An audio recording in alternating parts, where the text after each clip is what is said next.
मी आपल्याला आश्वस्त करू इच्छितो, एक सामर्थ्यशील भारतासोबत एक सामर्थ्यशील महाराष्ट्र आम्ही तयार करू आणि तो महाराष्ट्र तयार करताना हिंगोली जिल्ह्याच्या ज्या आशा आकांक्षा अपेक्षा आहेत त्याही पूर्ण करण्याचं काम आम्ही निश्चितपणे करू, हा विश्वास मी या निमित्ताने आपल्याला देतो।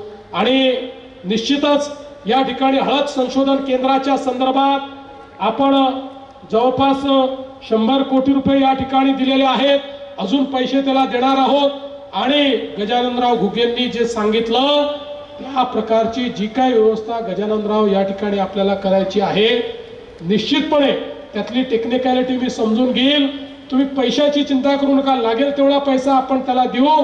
त्यांनी जर माझ्या शेतकऱ्यांचं हळद वाळवून त्या ठिकाणी फायदा होणार असेल तर तशा प्रकारची यंत्रसामुग्री आणण्याकरता मी पूर्णपणे मदत तुम्हाला करेल।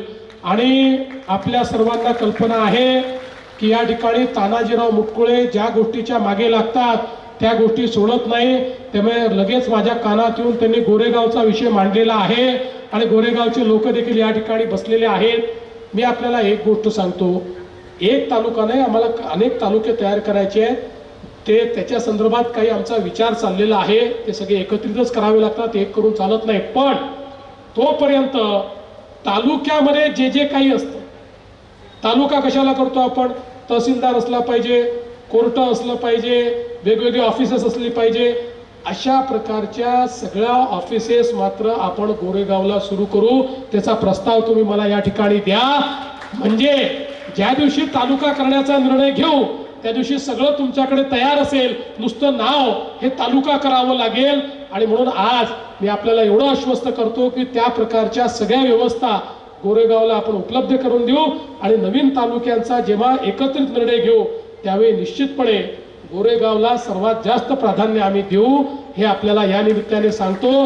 पुन्हा एकदा हे बघा, इकडनं बाळापूर आलं, आता मी त्याची थोडी माहिती घेतलेली नाही, त्यामुळे ती माहिती घेऊन त्याच्यावर बोलेन।